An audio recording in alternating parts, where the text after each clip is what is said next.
This is Tony Cooper, and I'm just sitting down.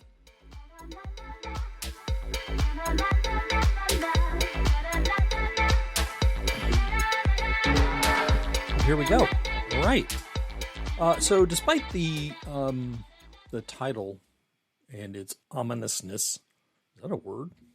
Ominousness. Despite how ominous it looks, this is, I think it's a culmination of about 3 or 4 weeks worth of reading, hearing, understanding, watching different responses to outcomes from the recent presidential election. Now, mind you, I'm not talking about the election itself. You know, what happened happened, and there's no changing that.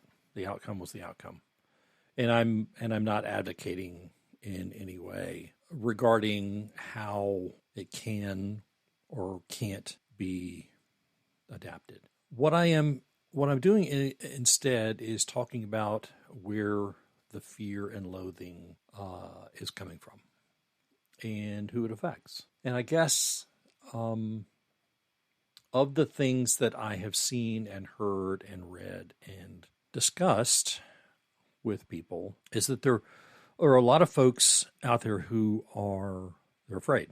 They're very scared for themselves.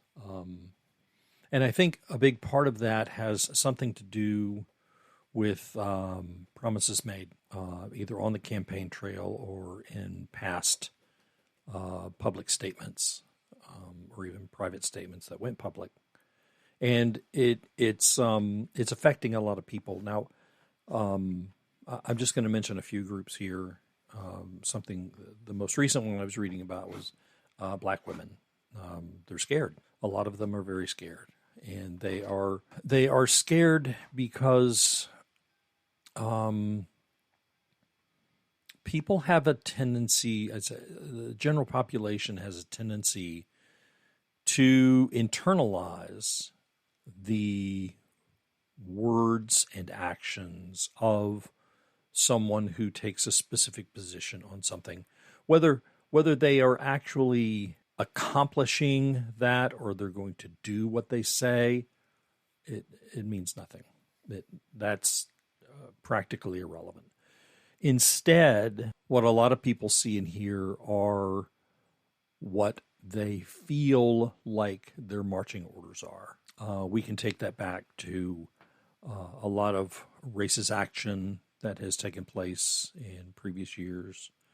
And it hasn't got any better. I think a quote that I read, it was attributed to Will Smith, but I'm not sure that's where it actually came from. And it's that the gist is, I don't want to misquote anyone. The gist is that racism isn't increasing in this country. It's just being videoed. It's just being recorded.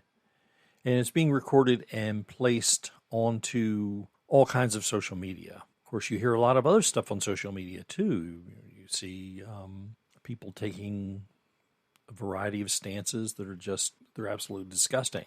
Racist rants and saying a variety of things that they sound horrific, and they target a specific group. And there are people out there who take it to heart and make it their mission to do whatever it is that they feel is part of what they should be doing as a result of this mandate, if you want to call it that, this action or actionable approach based on the person or people that they idolize. There are a lot of families that are being marginalized, a lot of families, especially in lower middle class homes. They feel like there's a strong possibility they will lose their jobs. They will lose their ability to either save money or buy a house if that's what they're looking to do, to plan a family. There's a lot of speculation about family planning and family management coming from wherever. Okay, so, and I think one of the reasons why I spoke of black women first, has everything to do with how women in general have been so completely marginalized by specific candidates in specific positions that they're scared. They were already scared because they're black.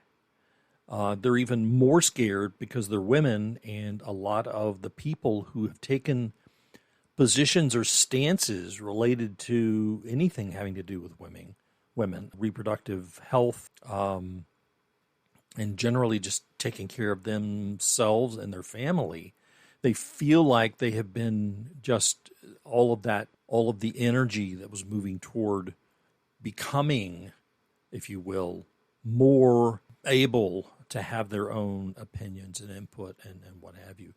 And now a lot of those people feel like they have to shrink back into wherever it was that they've been hiding for years, and were able to come out at some point and say, we have the power. We have some power, not the power, but some power. Any power that they were given has the potential to be stripped away.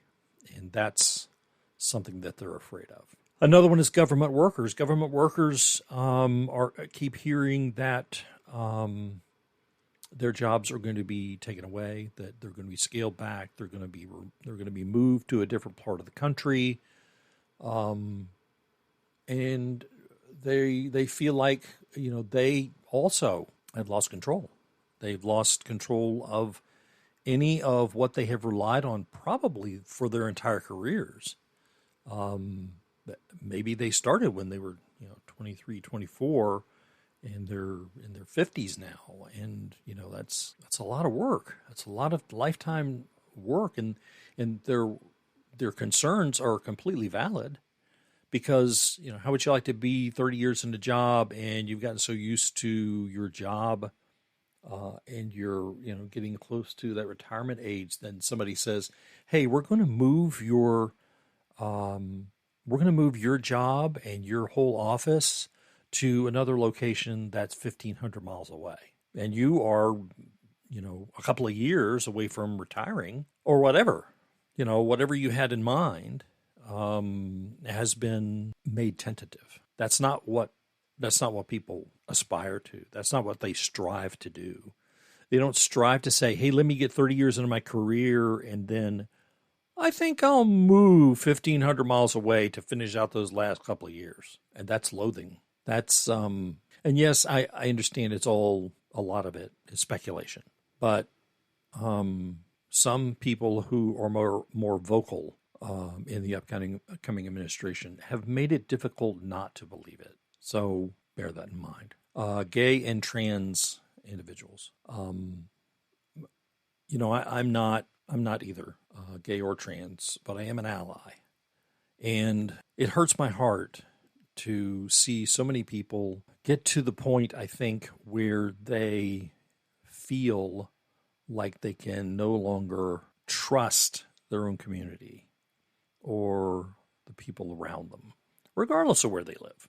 You don't have to live, somewhere where the majority of people, are liberal, or the majority of people are conservative. That's not important. What is important to a lot of these people is that they're being scrutinized. The gay community won the ability to get married, and thousands did. There's a lot of unsettled things in the gay and trans community, and trans individuals are not new. This is not some new fad or something. This is something that has been going on for centuries, and has become more visible. It has become more visible when the fight for gay equality came along. Gay people want what you and I want. I'm straight, I'm white, I'm male, and nobody bothers me. Nobody threatens me. Nobody ever marginalizes me. Nobody ever says that I can't be first in line. I'm a white guy. I'm a straight white guy. And that seems to be the objective from just what I have seen visually in the last month, few weeks, and for a while, I mean, several years as well. I mean, this is a brand new information, but a lot of people are sitting back going, I've been trans. I've been down that trans rabbit hole, and it's not pretty down there. And no, it's not pretty to begin with, because you are essentially taking over. You're taking over your life. You are finally at that position where you want to say, I am not enter your gender here, because they have been repressed for so long, and they have the opportunity to say, no, I have a pathway.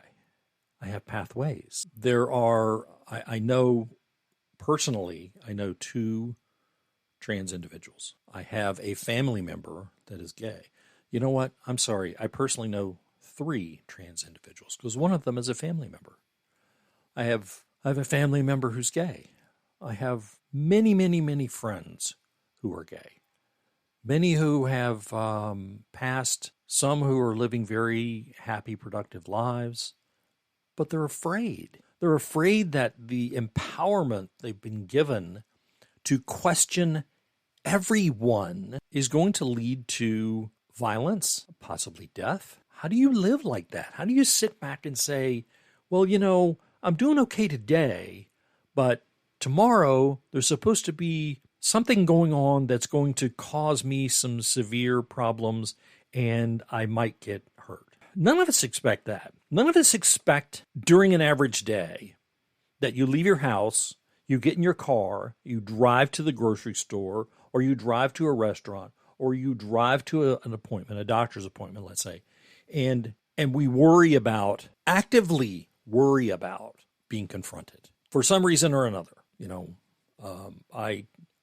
I have never, not once been confronted about something about me, who I love, where I live, what I do.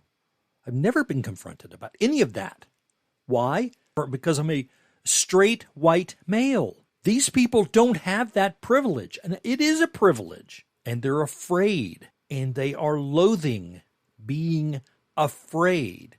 Why should they be afraid of their fellow American? I didn't want to get emotional on this, but apparently I am. There are also, in this country, fears in various industries. Manufacturing, especially home manufacturing, is one, because there's the potential that tariffs would drive up the prices of lumber, of steel, of many things.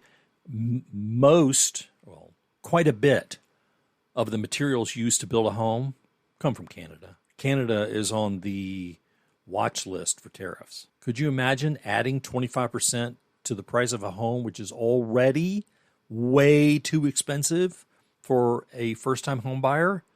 Or even me, I own my home, but I don't want to go out there and try to buy another house. I don't have any desire to move. I don't have any desire to change my residences or leave my very comfy home. I just did a lot of construction. Why the heck would I change? There are other industries that are feeling very much the same way. Fresh fruit and produce, most of that doesn't come from the United States. It comes from South American countries, comes from Central American countries. America cannot support its own fruit and vegetable consumption. They can't. This is not an arguable point. If you take away the workers who do a lot of the work in a lot of our farm fields, which for the months of, let's say, October through March or April is nothing, okay? If you take those people away, who's going to fill in? An example I got the other day was, let's say, a worker who is a migrant farm worker. Okay, let's say they get $2 an hour. They work 12 hours a day, get $24 a day. At the end of the week, that's $120. Okay. Yes, they get taxes taken out of that. Those taxes get reported and sent to the government, and the money is used however the money is used.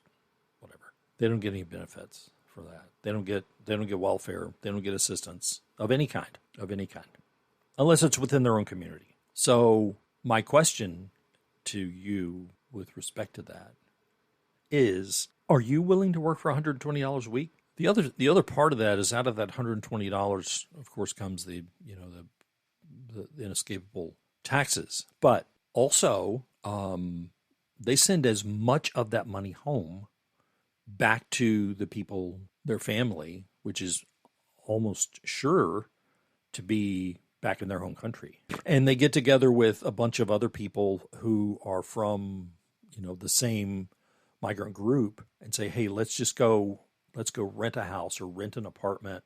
If we all pitch in, it'll be, a lot less than if we try to do it individually. So there's a lot of things to think about, and I'm not going into specifics, and because those are trigger points. Specifics like that are trigger points, and this is not meant to trigger anyone. But I've spent like 20 minutes now talking about all of the fear. Let's talk about basically a couple of solutions for you, because a lot of people are afraid because somebody they know, somebody in their family, somebody in their friends group, somebody in their neighborhood, somebody in their church, somebody who they know and see every day is faced with these kinds of problems. So if you want to try to escape this sideways move into being afraid, here's a couple of ideas for you. One is to work with your community. See if you can find out people in your community who are have the biggest need, I suppose, and talk to them about what they need and how you can help. They know better than you do. I mean, if you walk up to somebody's door and you knock on the door and you say, hey, I'm here to give you, a friend basket, that might not be enough. I mean, yes, it's a nice gesture, but it's not what they're looking for. They're not looking for a basket of goodies. What are they looking for? Ask them. Ask people what they need. How can you help? That's the big question. Partner with a neighbor, somebody who's feeling the same anxiety, the same problems that could potentially face them. Partner with them. Talk with them about, hey, we have this thing going on. Let's talk about how we can circumvent that, or how we can pull together to either be a bigger voice or watch each other's back. Whatever it is, help each other. It doesn't have to be just one neighbor. It can be multiple neighbors. Maybe the neighbor that you want to talk with has already talked with two other neighbors, and now you've got a group going, and a group going is a lot more centrally present than an individual, or even a couple of individuals. Focus your energy on your family. All of everybody in your family has things they want to do, places they want to go, things they want to accomplish. They have their things for fun. They have their things for work. They have their things with their friends. They have their things for their school. Whatever it might be, focus your energy on that. Focus your energy on taking care of your family, your friends, the people that mean the most to you, because that is going to distract you enough from your fear and loathing that maybe you can make a positive impact by demonstrating that your family is always first to you, and your neighbors and your friends, people all of that. And talk with your friends and coworkers. Help them understand that you want to help them however you can. And there's some measure in there that makes me want to think, well, isn't that sort of, I don't know what the word I'm looking for is, but isn't that sort of like being a foul weather friend and not a fair weather friend? I mean, all these years that I have lived in the subdivision that I live in, I personally know 2 families that live here. There are like 25 homes in our little subdivision. I know the neighbor to my left and the neighbor that is 3 to my right. I know the guy who's two to my right, but I mean we don't talk very often. We don't see each other very often, but I know him and his wife. I don't even know if they have kids. I have no idea. Next door neighbor, one to the right, lost her husband last year, I think. And it was at home, and how do you, if you don't know someone, how do you go over and knock on the door and say, hey, how can I help? Because they're going to go, who the hell are you? What do you want? They're already upset because they lost a spouse, but now you're going over and sticking your nose in their business and say, hey, how can I help? That's just my, I'm not that guy that goes over and knocks on everybody's door who has been through a traumatic instance and tried to help in some way. I will try to help people that I can, that I know, but sometimes you just don't know. You just don't know who's going through what. It's, the old adage of if you can't say something nice, don't say anything at all, and just be kind. Just be kind. If you can't just be kind, go sit down because you're not helping anyone. And maybe you don't want to. Maybe you don't want to help anyone. If you don't want to help someone, I appreciate that. I do. I appreciate that you don't want to help. If you don't want to help because you're afraid that it'll get you in trouble, you're a coward. I'm not cutting that part out. If you don't want to help people because you don't know them, I kind of get that. But maybe ask around. Maybe something like, hey, I saw that, person A over there, and I don't use names if I can avoid it because I don't want to seem like I'm singling anyone out. So if person A over there is having an issue and you don't know them very well, person B might know them. So ask person B what they need or how you can help, maybe even an introduction, and see what you can do to help out person A. That's just one approach. People are afraid. A lot of people are afraid. I won't go into any details or speculation on things that I know either are not true or are not going to happen because that's not how it works for a lot of people. If you are in a marginalized group, if you are not a straight white male, then you already have that privilege. Whether you admit it or not, it's there. And there's nothing that you can do about it.